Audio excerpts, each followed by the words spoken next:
Right, what's going on, everyone? Welcome back to the Sports and Nonsense Podcast. I have a very special guest today, but for me personally, mate, I only really knew you from the Knights game, so I know you do a lot more than that, but we'll get into that. Anyway, Glen Hawke, how you going, mate? Yeah, mate. Firstly, thanks for reaching out and inviting me on. It's a pleasure to be here. Yeah, sounds good, mate. Very, very keen for this. I say this in the most respectful way.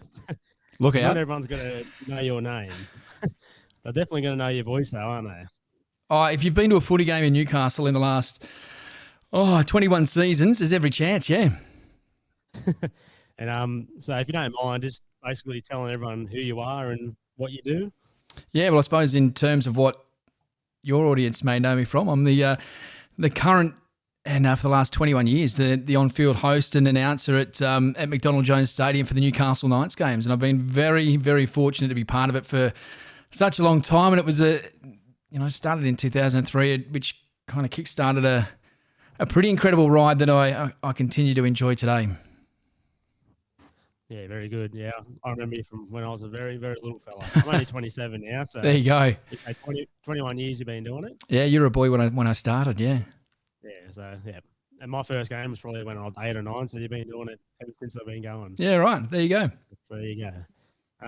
Well, I'm going to start right from the beginning, mate. Yeah. Where were you born and where'd you grow up?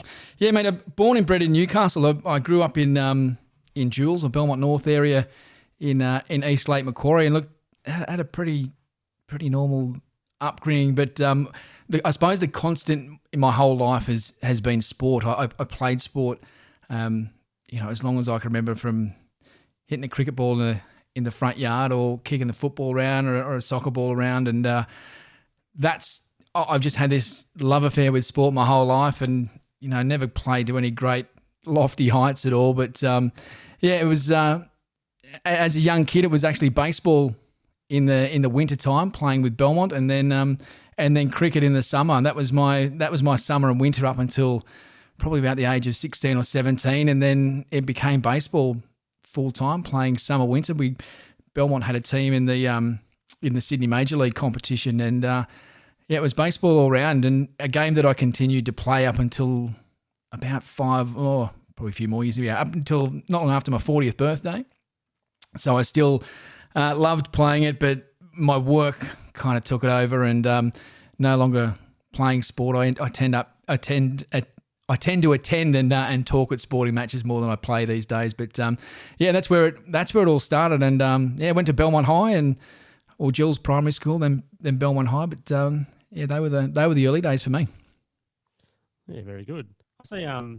In Newcastle, on the way to Newcastle at Mayfield, there. Yep. There's always packed at the baseball grounds there. Was that softball? Yeah, it's at Stevenson Park there. That's there's the softball and the baseball there. So Newcastle Softball Association is based there as well. But Mayfield Boomerangs, that's been their home.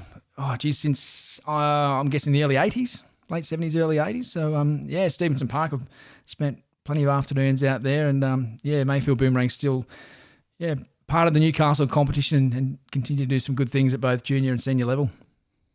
Yeah, I couldn't believe how bloody packed it was when I went past. Yeah. I didn't know so many people played that. There you go. But there's what they do. They love it.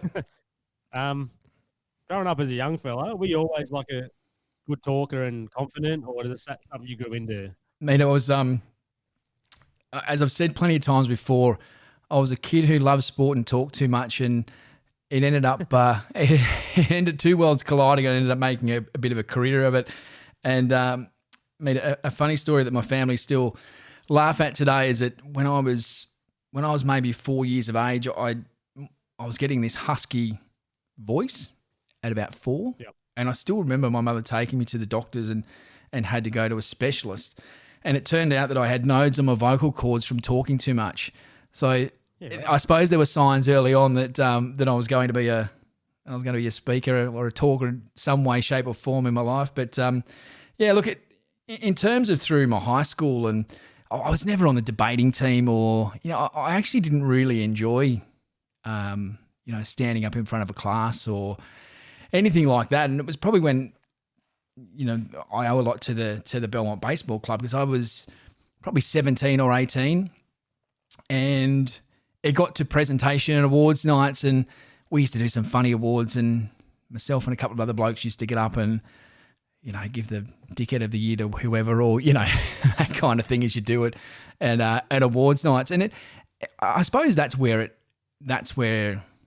I first started standing behind a microphone and talking. But it was baseball, in fact, that got me into this, where around 1994, 95, I think it was, that the Newcastle got a team in the Australian Baseball League, the Hunter Eagles, which was what year were you born? It was probably before you were 96. born. There you go. It was just before that. So yeah, so they had a team in the National Baseball League. I had plenty of mates who were playing in it. I remember going along to that first game, and they had two announcers. They had a guy by the name of Stuart Horn, who I'm still in contact, lives in America now, but I'm still in contact with today. He was obviously the very professional, very 90s radio DJ voice, and he did all the ad reads and the likes. And then they had a father of one of the players who, announced all the players out and did play-by-play sort of stuff. And he was dreadful.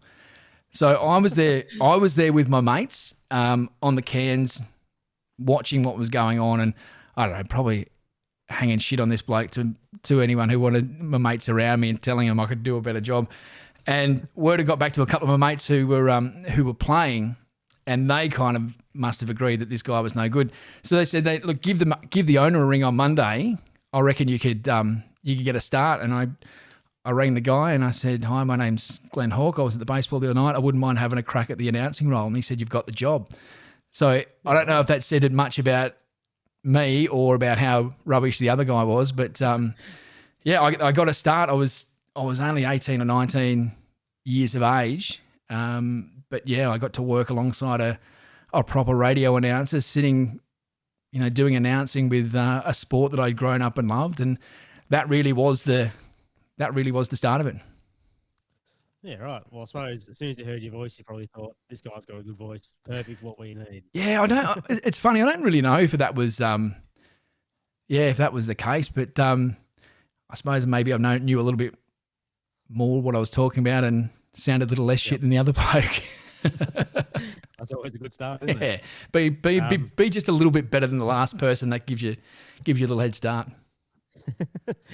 The reason I ask you about being confident, because I just, in my head, I don't know why, you might think I'm weird, I just imagined you as an 8, 9, 10-year-old at the front of the classroom delivering a speech, even though you didn't have to. Nah. Just being that confident young kid, chatting your way. Oh, look, yeah, I always, I never minded a chat. But I suppose even, it's funny about the confidence things, and plenty of people have asked me along the way about, what's it like, and I've been fortunate to stand in the middle of a core stadium, 80,000 people, and but at times for me, you get a little bit more nervous in front of 10 people that you know than what you do 80,000 people who don't know or don't care. It becomes just a bit of a blur and a backdrop. But all of a sudden, if you've got 10 or 12 or 20 people sitting in front of you that all know you, sitting there looking at you going, well, come on, what do you got to say, mate? I suppose sometimes you're a little bit more nervous than that than big crowds. Yeah, I could say that actually. Yeah, that makes sense. Mm. I mean, I was just saying that because this is massive for me doing this podcasting. I've always I'm pretty confident now, but growing up, I've always been a bit quieter and a bit more nervous of a fella. And just for you to do all that for so long, I just thought you must have so much confidence. But as you said, you just do it, and it's a bit of a blur. So yeah, it makes sense, man. I know you're supposed to ask the question, but I'll ask you: what's helped improve your confidence doing this? Well, doing this, I mean, I was already pretty confident before this. I think, I don't know, just having to be more confident. Like when I was a young fella, I wouldn't even go into shops or anything by myself. Yep. And then I moved out with my grandma, and she pretty much enforced me to be more confident, I guess. Yep. She made me go into shops. She made me talk to people.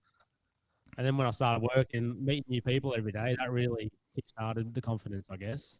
Yeah, I think it's for a lot of people, it's the fear of the unknown, right? With all sorts of things you're not confident about, but you're fearful of. Is you don't know what it is or what's going to happen or what the consequences are. I think the a lot of people who are doing public speaking or speaking in front of people, the biggest fear is no one wants to be made to feel like a dickhead in front of people. And that's the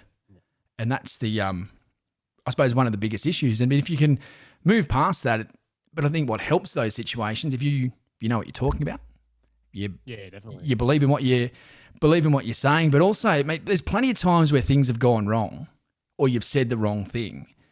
And you can either let it cripple you or you can shake it off. You can make a joke of it and you can roll with it. Yeah. I think that makes it easy to get past those fears and trepidations. Yeah, I've seen someone say things like that, like, at the end of the day, if you say something wrong, people are going to care for a day or two, then it's over with, you know what I mean? I'll give you an example. The grand final last down at the Core Stadium a couple of weeks ago, myself and Taylor Haynes, young girl who I was working with, we were doing a piece to camera, and it was 3, 2, 1, go, and it was like the second that that we went to air, we went up on the big screen, the wind has picked up.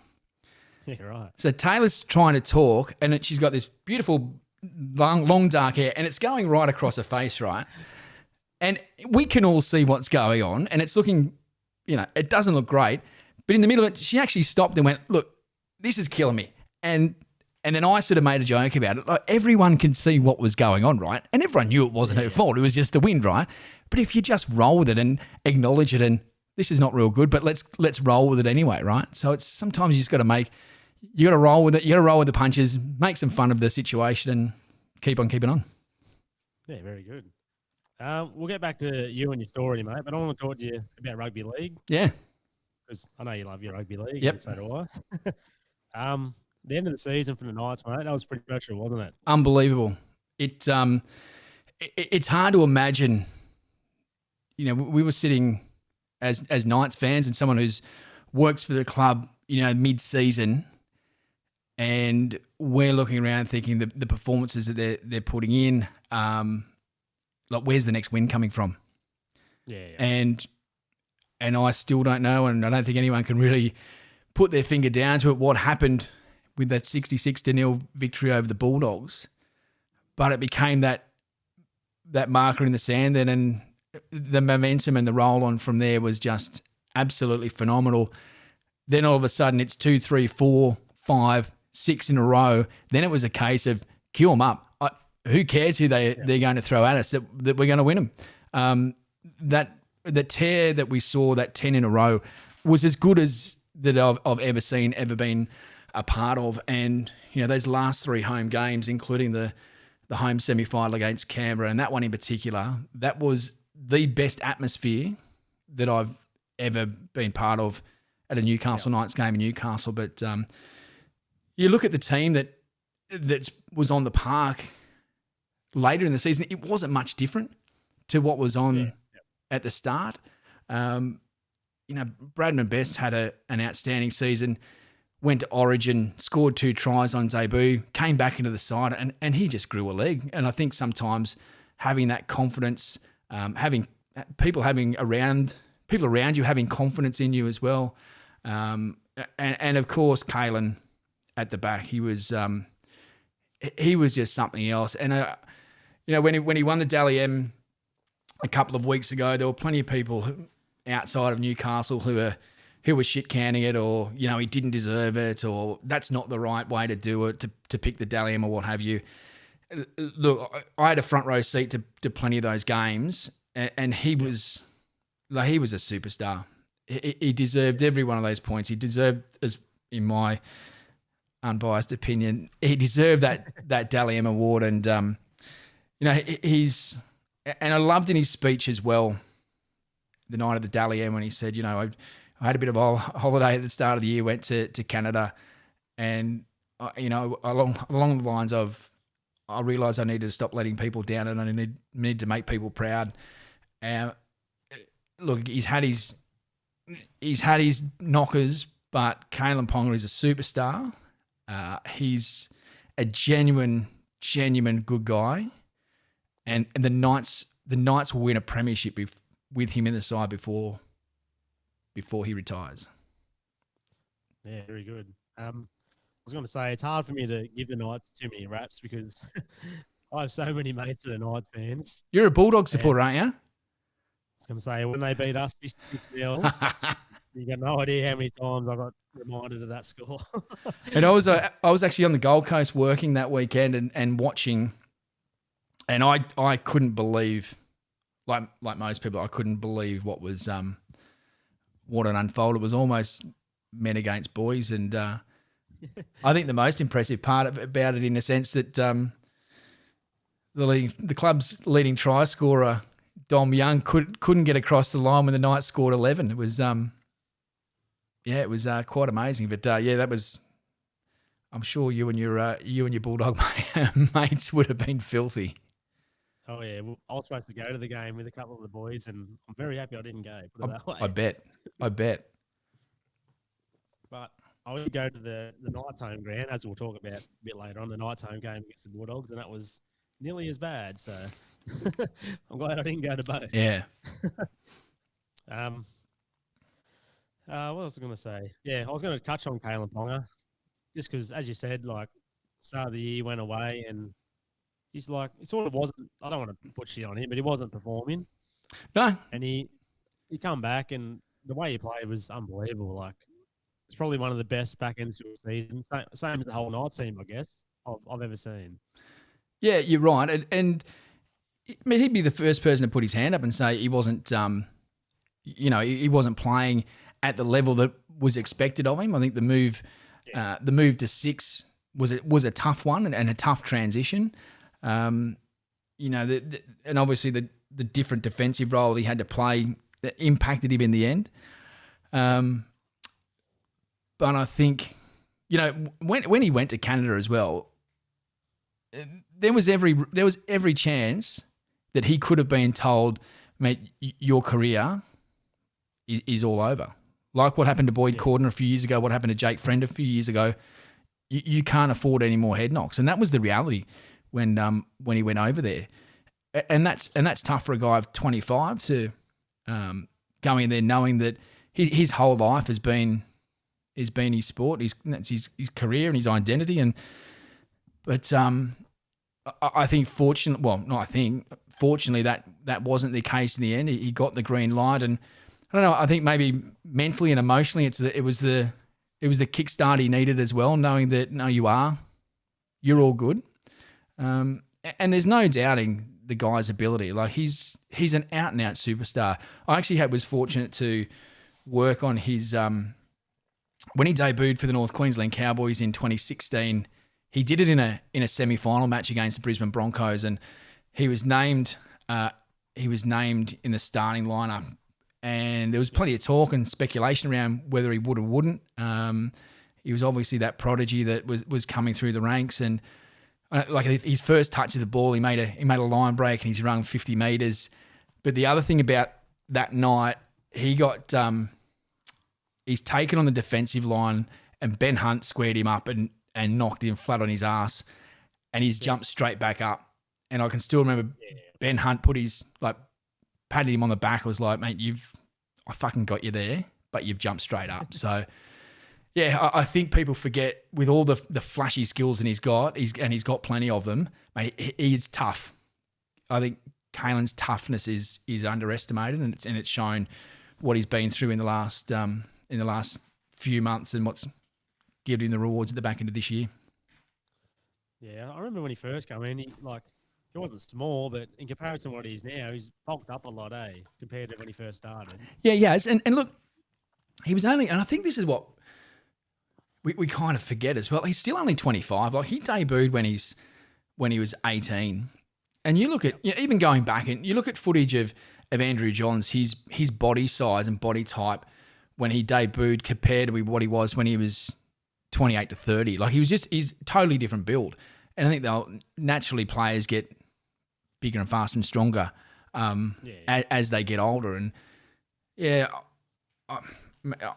what Kalen has said, 25, I think he is, 25, 26. Like, his best years are still ahead of him. Like, James Tedesco now is in his 30s and early 30s, and he's been the best fullback in the game for a few years now. I think Kalen's on his way with a couple of others chasing him. But I think Carlin's still got plenty of time on his side. Yeah, I think he'll be the best fullback within a couple of years for sure. What do you think about the grand final, mate? It's possibly the top 3 best games I've ever seen, but you probably put it at number 1. But for me, obviously, 2004 grand final is going to be my favourite. But I mean, in terms of a neutral fan, that's probably the best game I've ever seen. Yeah, I was the first ever grand final I worked at was 2015 when the Cowboys won with a field goal in extra time, and I've got a video of my phone somewhere. I was standing behind the Brisbane Broncos bench when Jonathan Thurston's kicked that goal, and I can still picture he swung it round, hit the post, and waved away. In terms, it was in the whole way until it wasn't. Yeah, and in terms of excitement, there, like the 2015 grand final was great because of the last play of the game. I'm not too sure that it reached those lofty heights throughout, but obviously the last play, the missed goal, the Golden Point field goal made it exciting in the end. Yeah, definitely. But in terms of games of rugby league, this year's grand final was it was phenomenal, and I was really fortunate to be there. I sat with my feet in the grass on about the 20 or 30 metre line on the end that Penrith, the northern end where the Penrith attacked in that second half. But the way that both, like, the intensity of the game was, as you'd expect, the two best teams in the game all year battled it out in the big one in the end. And I think that's what we were so fortunate as fans that we got the grand final that I suppose the game deserved. Even last year, Parramatta, I think, came from 4th. Penrith rolled through them in the first 20 minutes, and in terms of the grand final, the game was pretty much done. Yeah. That being said, was it 8-6 at half time? Brisbane come back out. Ezra Mam goes bang, crash, wallop, 3 tries. And at that point, when Ezra Mam crossed for his 3rd try, I could have closed my eyes and thought I was at Suncorp Stadium. Such was the noise there for the Brisbane Broncos. I was stunned, given it was a grand final in Sydney, that there was so much support for the Broncos. But I don't know if there's been many times a bloke scored 3 tries in a losing grand final team. But then look, the masterclass that Nathan Cleary produced in that second half was just it was one for the ages. And look, he wasn't great in that first half. His kicking game probably wasn't where he wanted to be. He had a couple of bad defensive misses on Ezra Mam, but I think 2 misses led to 2 of his tries. But the final 17 minutes, what he did, got the line break to put Moses Leota through, and who would have thought there was a big front rower backing up from 40 metres out. The 40-20, which is nearly a 30-20 that turned Brisbane around there. The line drop out from Adam Reynolds, that he had the presence of mind to get the foot into touch, and they had to go up to the bunker to check whether he did get his foot out before he caught it. And then we saw that try in the end. And even when you look at that try, he's gone short side, and it was 5-on-3. Yeah. So why, a little bit like the Andrew Johns going the short side in the 97 grand final, right? It was never the play. But obviously he's gone short side. He's gone to go short side, cut back inside, and it's like parting of the Red Seas, mate. And there was 3 of the blokes there clutching his jersey, but it was absolutely like nothing we've ever witnessed before in a game of rugby league. Was that last try? The crowd just go absolutely ballistic. Oh, no more than I was, jumping up and down. Yeah, look, it was. And I think as well, everyone knew, and we've seen over the last 4 years how good this Penrith side is. We've seen games there where they've had. There was the game this year against the Knights where they had 6 players out, including the 5 Origin players, and Nathan Cleary was injured. They put 6 players from reserve grade. They all stepped up. They all knew their job, and they beat them. And we've seen how well that they play through the systems that they've developed there. Defensively, they just strangle teams. So I think everyone was a bit shocked that they were getting beaten by that much in the grand final. Yeah. But also, you know, you shouldn't lose grand finals when you lead by 16 with 20 to go. But there hasn't been many teams like Penrith in the past as well. And yeah, I think a lot of people still as soon as Leota scored that try, I think there was very much a shift then. And hang on a minute, this one might not quite be over yet. And I think obviously that was the case, but that was the real feel in the ground there that this is too good a team to roll over. This team's not going to get 40 put on them. And that's, 26-8 in a grand final, that could end up 40-8 pretty quick. 100%. But yes, that Leota try, not just stemmed the flow, but that totally changed the game. Yeah, you mentioned Leota a few times there. He's turned into one of my favourite players, honestly. I reckon he's probably on par or second best to Payne Haas in terms of front row category. Yeah, and the 1-2 punch with him and James Fisher-Harris, it's pretty impressive. Imagine James Fisher-Harris running at you. Frightens the shit out of me when he just looks at you. I'll just move over to the side, mate. No, they've there, mate. And it's interesting. It's funny because they get those.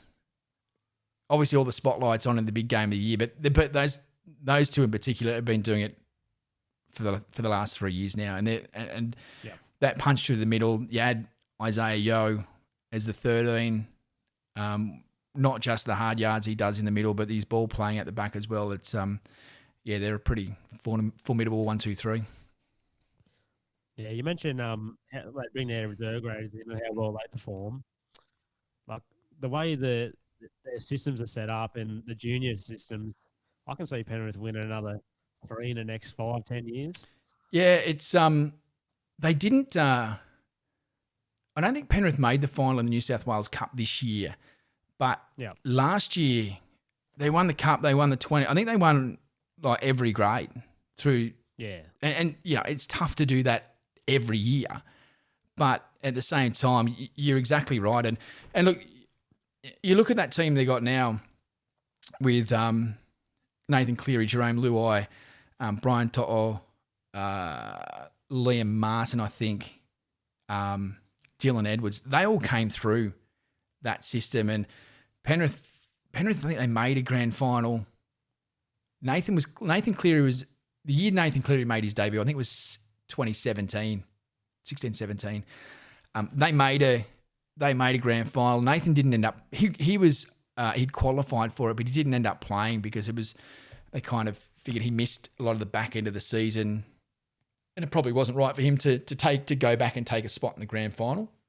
But if you go back and look at that team, there's quite a number of players from back then who are now in that NRL side, and they don't, and they haven't bought any real big name players, and I'm happy to be corrected there, but it's all been bred through this incredible system that they've got and this incredible breeding ground. I think I read during this week that Canterbury have made a big play in terms of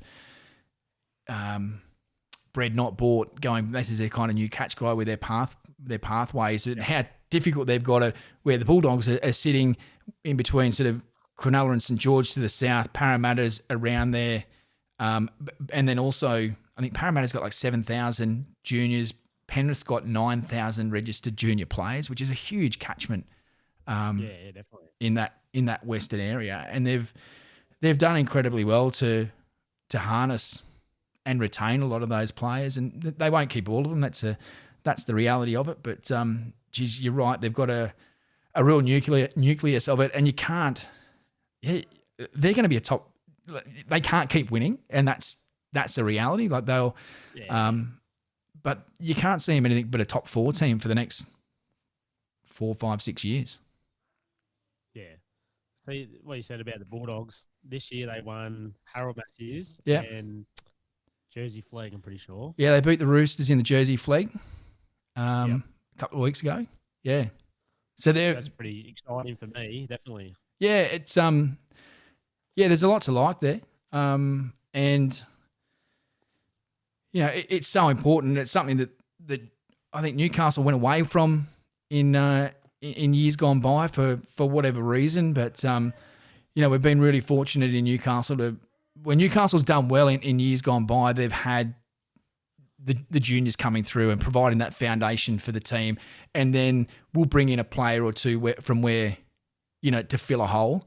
But essentially, the foundations of your club come from your junior development and your junior base, and it's so important for that to happen. The Bulldogs have identified it with what Phil Gould's doing there, and the Knights are doing a lot more of it now as well. And I think we're going to see a lot more success in the junior ranks, and next 3 to 5 years we'll see that progress through to the NRL as well. Yeah, I think Bulldogs versus the Knights in the Harold Matthews grand final, I think. It could be right. Yeah. So they must have a pretty good junior system going. Yeah. They'd have a lot of juniors to pick from, the Knights. Yeah, look, they do. And I think what's kind of happened though is, there was a time where the Newcastle catchment was from the Hawkesbury River through to the Queensland border. Now, the Gold Coast Titans kind of made their way south. I know the Cronulla Sharks have an affiliation with Coffs Harbour now.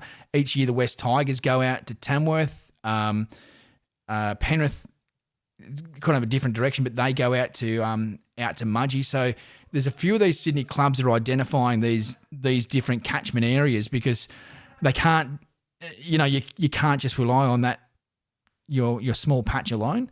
And there's a lot of footy clubs between the Hawkesbury and between the Hawkesbury River and the Queensland border. So it's a smart move for these footy clubs to jump into those areas. And the Sydney Roosters have really made they made a real play for, and a real, not just made a play for it, they made a real commitment and investment in the Central Coast area as well now. A few clubs have dabbled in that over the years. So they've really captured that Central Coast market through the Central Coast Roosters and with the leagues clubs down there. So there's plenty of clubs trying to get their fingers in different parts of the areas, and all part of that development and pathways program.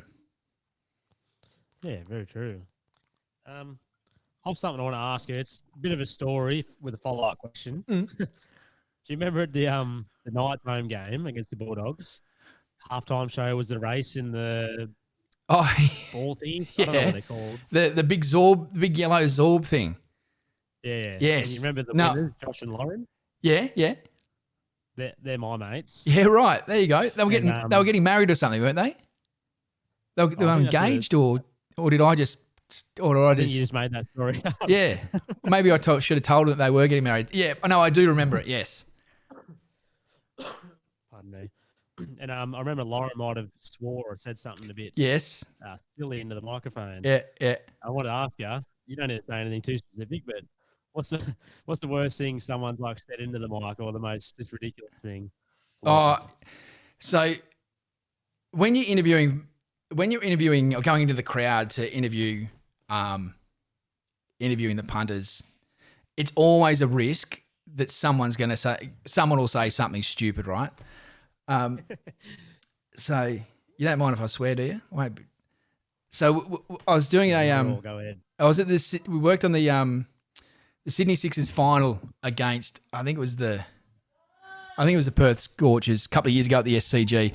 So I'm doing stuff in the crowd, and we interviewed these young blokes up in the Trumper stand, and I should have known they all had matching shirts on, and they were on some sort of weekend together.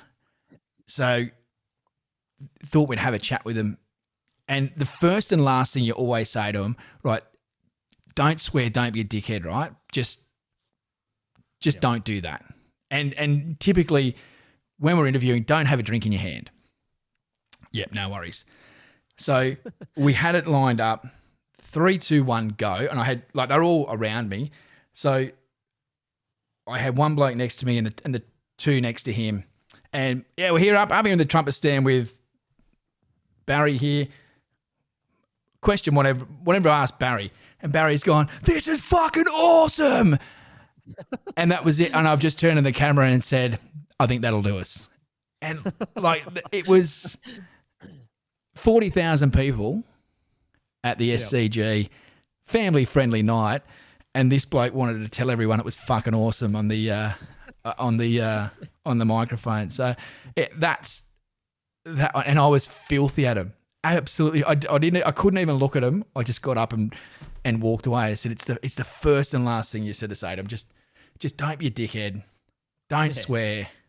And we'll have some fun with it and it'll be all good. But I could have thrown him off the balcony. Oh God, I can only imagine what some people have said. Oh. It's probably worse ones than that, but yeah, that's funny. It's always a risk. Looking back, it'd be funny, but at the time, you'd be like, as I said, at the time, I was sitting on the upper deck, and I could have thrown him over there. But it's always the biggest risk when you stick the microphone in front of someone that you lose. There's a bit of it you lose control because you just hope they're going to say the right things and they don't say the wrong things, and sometimes they say the wrong things. Especially Newcastle. There's plenty of larrikins in Newcastle, mate. Oh, there's always plenty of larrikins in the crowd. Yes. That's why we love it though, right? Yeah, definitely. Yeah. I've got some questions that I ask all my guests. Yep. I only ask a couple for you, but I think it might be a bit different to you because you know a lot more people. You've met a lot more different people, personalities and so on. But if you could have dinner or hang out with any 3 people in history, who would it be and why? Any 3 people in history? Yeah. All right. This would have been different 2 weeks ago, but I've just finished watching the David Beckham Netflix documentary series. Now, I'm the similar age of David Beckham. When he was coming through as a superstar, I followed Manchester United. So it was great to relive his glory days again through the documentary, but just sort of going behind the scenes and seeing what he is like as a person and how he interacted with his family and all that sort of stuff. I thought, what you realise is that he's led a superstar lifestyle that very, very few people could ever imagine. He's got more than most of us could even think of jumping over. But at the end of the day, he was just a bloke who grew up in East London and played footy pretty good. And that's what came across there, that he's just a pretty normal bloke who lives a pretty good life. So I'd love to have a chat to him and talk to him about his life, and not just on the pitch, but you can only imagine some of the shit that went on behind the scenes living that superstar football life. So we'll throw him in. I'd throw in Ricky Gervais because he's the funniest bloke that in the history of the world, and I like that British sense of humour. A third one. We go with an athlete, or yeah, you can. You know what? We'll throw Andrew Johns in there as well. And believe it or not, he's been in a lot of people's top 3. So yeah, maybe circa 2002 Andrew Johns, because I think it'd be a lot different to the 2020.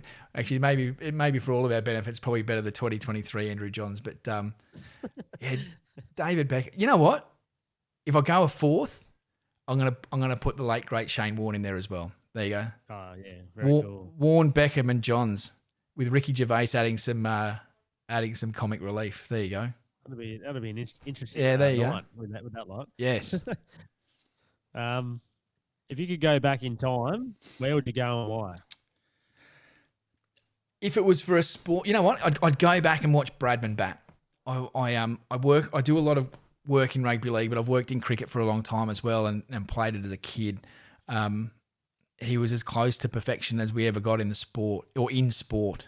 So I reckon it'd be good to go back and watch Bradman bat in his prime, because there's so little footage of him and what he did. So yeah, I think that'd be pretty cool.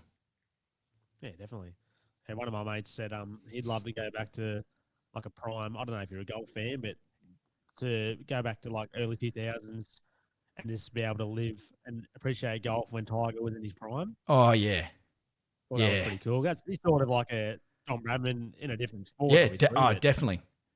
Yeah. There's a few in the history of sport, right? And I reckon I had a front row seat and watching Shane Warne bowl. I'm old enough to remember watching Jordan play basketball, Tiger Woods play golf. There's a select few, right, in different sports, in different arenas, that whenever they talk about who was the best of any sport, Bradman, Tiger Woods, Jordan, those type of players. But yeah, all in the same neighbourhood.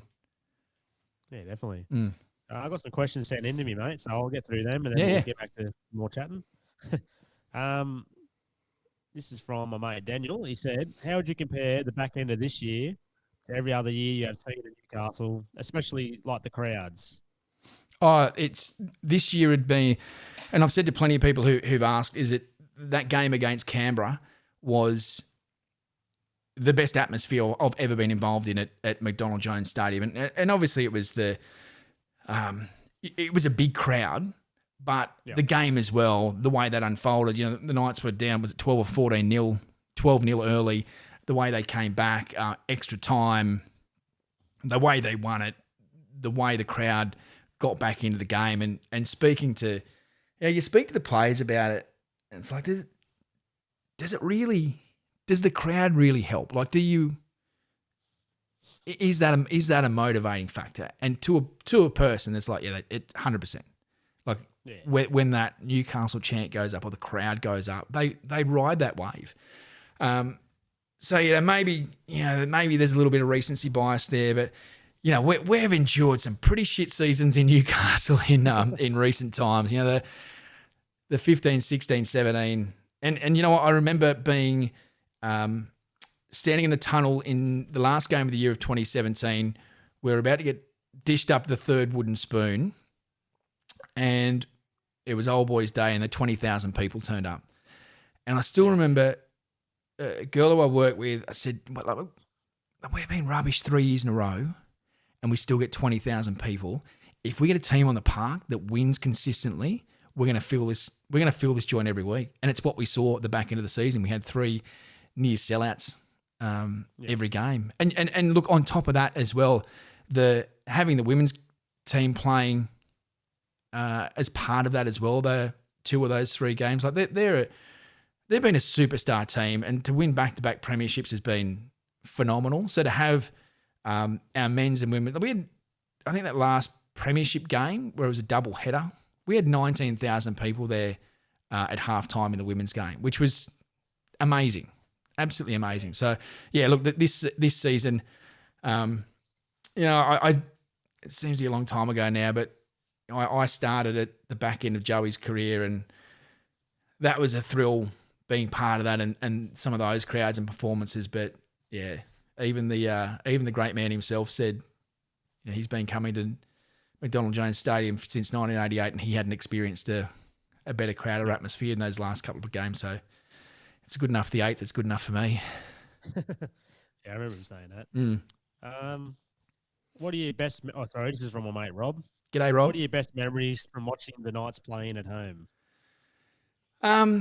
Well, the last couple of games are going to stick solid in the memory for a while, but there's 2 others that I remember, and the years, forgive me about the years that kind of blend in, but early to mid 2000s, game against the Dragons, the Knights, Michael Hagan was still coaching, but the Knights came from behind. Joey played Origin on the Wednesday, and this was a Friday night game, so it was two nights later. and he's kicked a goal from the sideline from the hillside on after the bell to win the game, and you still see footage of it. His teammates all around him have gone ballistic, and he's just kind of given it the one finger up. And I think that's simply because that's all he had left in the tank. And then the other game, again, I can't remember the season, but we were playing the Melbourne Storm at home. It might have been about 14, 15. One of the Knights players, and I can't remember who it was, had a one-on-one strip against Billy Slater to score a try under the post to tie things up with about 2 minutes to go. Melbourne Storm kick off. The Knights sort of charge down the field. The siren goes. The Knights attack down the right-hand side, and the great Akuyawate scores in the corner to put us, that might have tied things up after the bell, and then Kurt Gidley kicked one from the sideline to win the game. It was, and at that time, the Melbourne Storm were an absolute powerhouse, and the Knights, they were sort of middle of the pack team. So to beat that team, full of superstars on the bell, like 2 tries within the last 3 minutes of the match, and then Kurt Gids slots one from the sideline to win. So there's been so many games, and it's so many games in Newcastle now in 21 seasons. They all a number of them blend in together, and you forget a lot of them. But those two from the past were good ones. But the Knights Canberra semi-final will live with me for a long time as well. Yeah, even though I'm not a Knights fan, never will be. I said to my mates, "Why aren't you a Knights fan?" Hang on, how does this happen? How do you grow up? Where did you grow up? I was born in Port Macquarie, lived in Cairns, but mostly grew up around Curry, Cessnock. All right, so how does a kid from Curry and Cessnock become a Bulldog supporter and will never support the Knights? How does this happen? Well, my grandmother is a Bulldog supporter. Right. My father's a Bulldog supporter. Yeah. I used to live in Bankstown, Punch Bowl. They went to Punch Bowl Boys High. Yeah, that's kind of how it happens, isn't it? And I can almost forgive that. There's plenty of times that you get indoctrinated from a young age to be a footy fan, and all right, I'll almost forgive you. Almost forgive you. What I was going to say anyway was would be awesome to have a team that close and go to like that Raiders game, as you keep saying. That would be so cool, just to be a 20-minute drive away, go watch your home team play. Mate, get on it. Look, all you need to do is just ditch the Bulldogs. We can get a Knights membership for you, and you can sign up and be part of it next year. All right, mate. I'll think about it. Another one for Rob, mate. He's back again. Hasn't muck around, Rob. Good on Rob. He said, well, you already touched on it before, but he said, do you think Kalen Ponga can lead the Knights to a premiership? Definitely. Yep. In a word, he can. He's too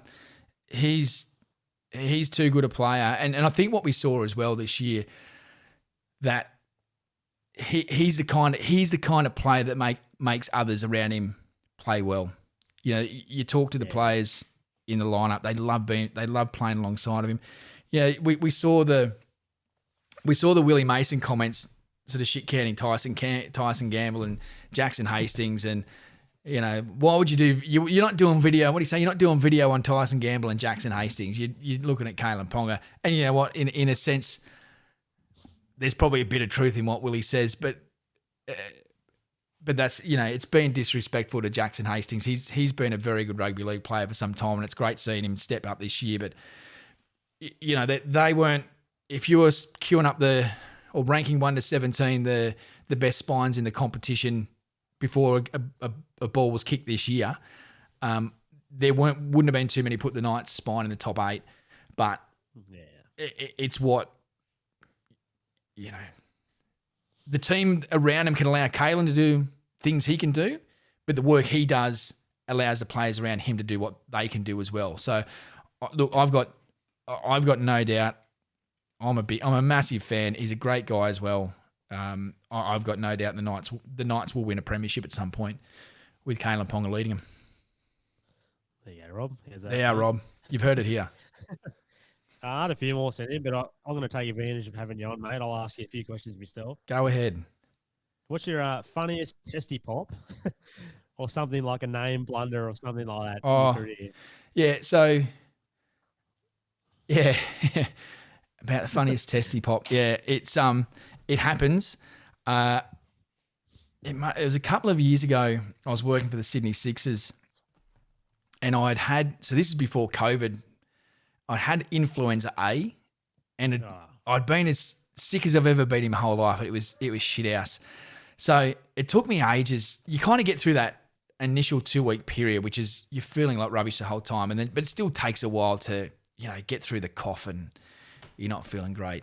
Anyhow, so we're playing against down there working with the Sydney Sixers, and they're playing against whoever, and it gets to the last. Sixers were batting first, and it gets to the before the last over. So they said, right, give the crowd a bit of a rev up or what have you, come to the last over, and it was all right, 1 over to go. We got this many. We need a few more. We need to make some noise. Let's go, Sixers fans. and you could hear the raucous of laughter of the people in the room with me was almost as loud as the raucous of laughter of the people in the crowd as well. So look, every now and then you get a bit excited and the voice doesn't do what you want it to do. But in terms of a stuff up, and look, we've all had plenty, but my favourite one, I don't know if it's my favourite one, but the one I get reminded of plenty of times, it was because it was probably the most ridiculous one. Pronouncing names and getting the names right is such an important part of our role, particularly in more recent times. And we've seen in rugby league where a lot of the Pacific Islander players have sort of said, actually, my name isn't Josh Papali, it's Josh Papali'i, and it's not Joseph Swali, it's Joseph Swali'i. So it's a big thing for me and others who do similar jobs to get those names right, and it's just a matter of it's a mark of respect as much as anything, right? It doesn't matter if your name's Joseph Akuso Swali'i or Glen Hawke. You want your name read and announced right. I was working at the Sydney Test match. Maybe it was about 10 years ago, and Usman Khawaja was making his Test debut. Now, Usman Khawaja, not too hard a name. He was going out to bat with Shane Watson. So as he was heading to the crease, I've had to announce them onto the field. And it was, coming back from lunch, whatever it was. And it was, as they head back to the wicket, please welcome back to the crease the Australia's not-out batsmen, Shane Watson and Usman Khawaja. And everyone in the rooms looked at me going, did you just call him Shane Watson? I'm like, fuck, I think I just did. And I don't know how I did it. So I've got Usman Khawaja right, but I've called Shane Watson Shane Watson. And the lady who was our event manager, and it was, everyone who I worked with thought it was the funniest and most ridiculous thing they've ever heard. Because of all the, there are plenty of the Sri Lankan names that are a little bit tricky and plenty of others, but the fact that I've got the most Anglo name in the Australian cricket team wrong, I sort of said to her, did he hear it? She said, yeah, he heard it. Yeah, good. I was going to say, has he seen you and mentioned it to you already? No, he hadn't, but yeah, others have told me he did. He heard it. So Shane Watson, there you go. Probably because you're thinking about Khawaja too much. Well, that's it. Usman Khawaja, Usman and Watson. That's what I put it down to. But yeah, anyhow. Hang on, where am I now? Another one for you from me. What players over the years have received like the biggest roars when you call their name out? Because I always remember like Akuyu Wade always getting a huge one. Yeah. And someone like a Kurt Gidley. Yeah. Yeah, look, in Newcastle, in more recent times, Kalen's been a fan favourite. Probably the bigger, on the bigger stages like grand finals, and the last few years with the grand final, the way they've done it, instead of going like this year, Penrith 1-17, and then here's the Broncos lineup 1-17. They'll go, we'll do it 1-for-1. And there's myself and another bloke. So the other bloke would go, number 1 for Brisbane, Reece Walsh, and lining up a fullback for the Panthers, number 1, Dylan Edwards. And there's kind of that up and down and roar with the crowd. So last year, Penrith Parramatta, and obviously two teams aren't fans of each other. The fan bases don't really like each other. So the biggest contrast in terms of a cheer and a boo. So we went from Jerome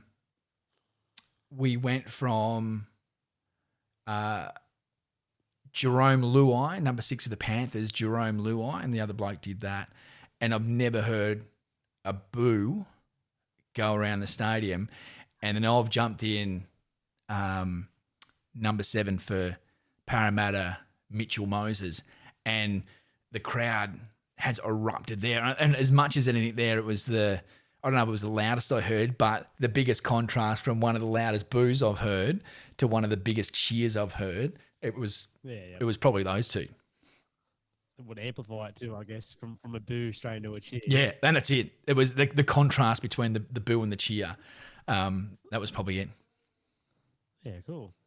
So I know I know you mostly from like the Knights games, but I've come to learn, obviously, you're involved with a lot of sports. Yep. So what sports have you actually been involved in over the years? Well, it all started with baseball. So I've worked National League baseball. I've done a lot of soccer and football through the old NSL days with Newcastle Breakers, which was again before you were born, and the early parts of the A-League. A lot of Socceroos matches. I've worked on matches that Manchester United, Arsenal, Liverpool have come to Australia, so I've worked on those. I've worked at a lot of cricket all around Australia, so test one days and T20s and big bash stuff as well. So really fortunate to have done that for the last 10 years, travelling around Australia, and I'll do that jump on the test series coming up in December. I've worked on hockey, so field hockey. I've been really fortunate to go to the Olympics for that. So 2016, I went to the Rio Olympics working as a hockey announcer, and that's I did that there. I've done a couple of Commonwealth Games at hockey, Asian Games in Qatar as well. Rugby league, rugby union, done some AFL, worked on swimming. Pretty much everything. Yeah, there's been a fair few I've had a crack at. So yeah, look, rugby league takes up a lot of my time in the winter time and cricket a lot of time in the summer, but I've been really fortunate along the line to sort of do a few other different sports as well, which has been phenomenal. Then are you involved with any local footy teams like South, Cessnock? No, I haven't. I did. No, look, I've got I wouldn't say an affiliation, but I growing up in Belmont, I sort of have a kinship with Lakes United, and I know Ian Burke really well. He's a good mate of mine, and Craig Camorley, who I went to school with, he's the president out there. So I always like to follow the fortunes of them. But in terms of working, no, I haven't done. I've done a few Newcastle Rugby League grand finals, but I haven't for a few years now, mainly because it's just clashed with other work. But I like to keep an eye on what's happening with the local league as well. I was going to say, do you get out to any games and watch them every now and then? Look, I don't, and that's simply because I work most days in the weekend, so I don't really get a chance to sit back, and as much as I'd love to go to Carl Oval and stand on the hill with a couple of cans, it'd be pretty good. Well, Karris just signed Blake Ferguson. I saw that next year. I saw that, which is, that's out. He was playing. Crazy. He was playing down the south coast or something last year, wasn't he? Wellington, I think they said. Oh, Wellington. Okay, righto. But that's interesting. Yeah, I'm not sure. I'm not sure how they got that over the line, but very, very good that they did. Karris my team, if you figure that out. But very exciting, eh? Like have someone of that that polarizing type of figure in that competition is huge. Yeah, it's always tough. It must be tough for blokes like him going back to, local league. There'll always be someone who will try and line him up or have a crack at him, 100%. or Yeah. But mate, his nose can't get any more sideways, so I think he'll be right. Yeah, God. That's I've got a big nose, but I'd rather be big than small. That's for sure. Mate, he's just got a bloody at right angle, so yeah. So you mentioned you worked with cricket. I've unfortunately never been to a professional cricket game. What's the what's the crowd sort of like?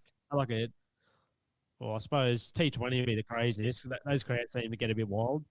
Yeah, Bash. it's cricket's very different to rugby league, and yeah, you're right. The big bash stuff's probably a little bit more akin to a rugby league. Like a T20 game is a bit like going to the footy, where you're in and out in a couple of hours and you're done. But I grew up watching Test cricket as a kid, and not everyone loves it, but I certainly do.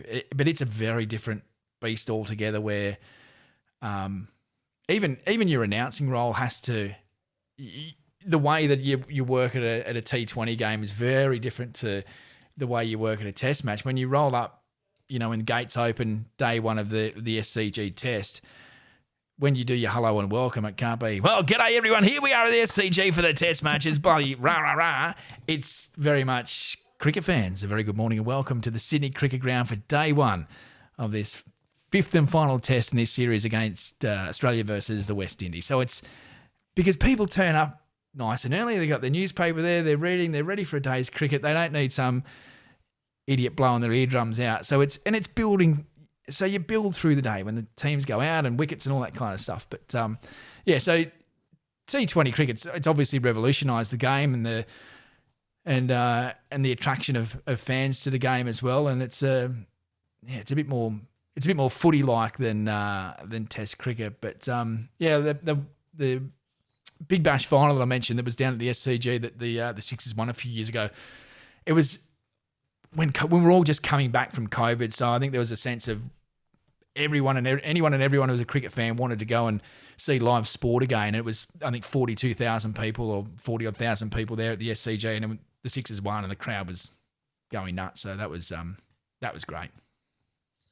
Yeah, I can't wait. Like that's definitely on my bucket list to go to a T20 game. As you said, I love me Test cricket like you, but I don't know if I could sit there all day for 5 days. Well, it's interesting.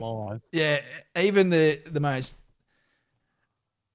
most ardent cricket fans sort of say to me, you get to sit there and watch every ball of the Test match, and it's like, yep, every single ball. So when you get up and go and have some lunch or go and have a swim in your pool or duck down to the beach for an hour or go and grab a beer, I'm still sitting there watching every ball, and it can be a long day, but it beats having a real job.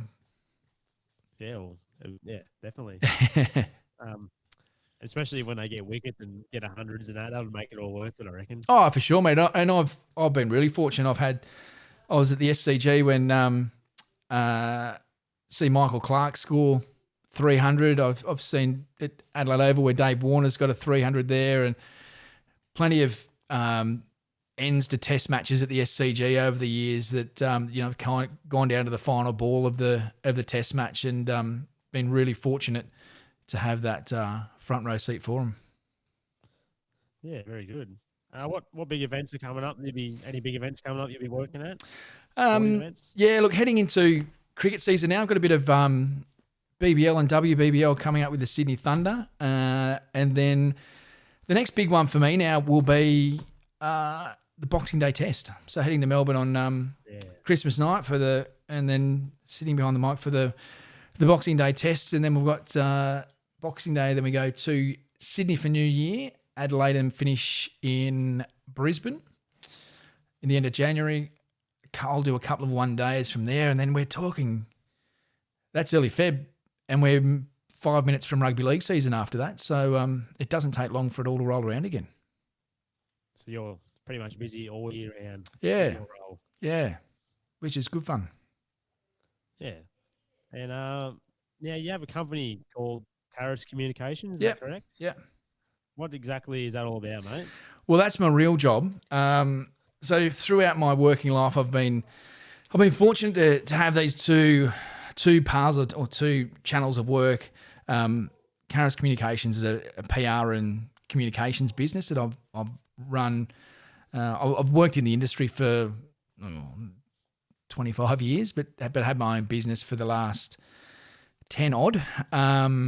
So yeah, PR and communications are a couple of different clients that I work for in that path, and then the other stream is the announcing and presenting and hosting and commentating and that kind of thing. So look, in the lead up to COVID, so 2019, I had a really, really busy year with my announcing and hosting work. I got a chance to I went to Tokyo for an Olympic test event. I worked on the Hong Kong Sevens. I went to Singapore to work on the Brazilian Football World Tour. I went to the Special Olympics in Abu Dhabi, and that was kind of on top of the regular stuff I had here. And I was at that point going, well, do I need to employ more people into my PR business so I can continue doing this? Because people employ me to do the announcing. I can't just kind of subcontract to someone else, or I can't get someone to do that for me. So, but then COVID hit, and in a day, all of my regular announcing work went, and I had a lot of friends and good people who work in sport and events and entertainment and television who absolute guns at what they do were unemployed and in a sense unemployable because those jobs just didn't exist through COVID. So I was really fortunate during that time that I had my PR business that I was able to shift and go all in on for during that time, and in a sense learned to love it a bit more again because I was all in on it and had to be all in on it. But fortunately we rode out COVID and live events and live sport came back, and people were happy to get me back on board again. And so I continue the juggle between the two careers. Yeah, right. So you don't answer this, but do you live in Newcastle? Yeah. Now? Yeah, live in Newcastle. So spend lots of time driving up and down the freeway. During the footy season, it might be a couple of times a week driving up and down the freeway. But that's just how it's been. I couldn't imagine buying my house in Sydney at the moment. So happy to do the drive. Yeah, thanks. Yeah, that's what I was going to say. Like, does it get tough doing all the traveling, or is it something you're accustomed to? Oh, look, it is. Like it can be. Like if you've worked all, you've had a long day at working, there's sometimes you don't finish until 10:30, 11, get out of the stadium, it's 11:30, sometimes nearly 12 o'clock when you get on the road, and then you've got a 2-hour drive ahead of you. So that can be tough. A few times I've pulled over at the Hawkesbury Bridge and had a tap out for half an hour to get me through. But it can be tough. I think I struggle sometimes driving earlier in the morning than I do late at night. But yeah, in a sense, for me, it's just become part of the job. Yeah, very good. I think that's all I have planned for the show, mate. Yeah, cool. So I want to say a huge thank you for coming on, taking time out of your day for me. You didn't have to do it, but you did. So. No, look, thanks for reaching out. It's always good to have a chat and a bit of a reflect on the career, and hopefully it's not the end of it. We keep moving forward. But no, look, I really appreciate you reaching out, and thanks for all your good questions, and I wish you all the best for future episodes. Oh, thank you very much, mate. Hopefully do it again one day, eh? We'll see. Yeah, let's do it. Righto, mate. Thank you very much. Thank you. Bye-bye.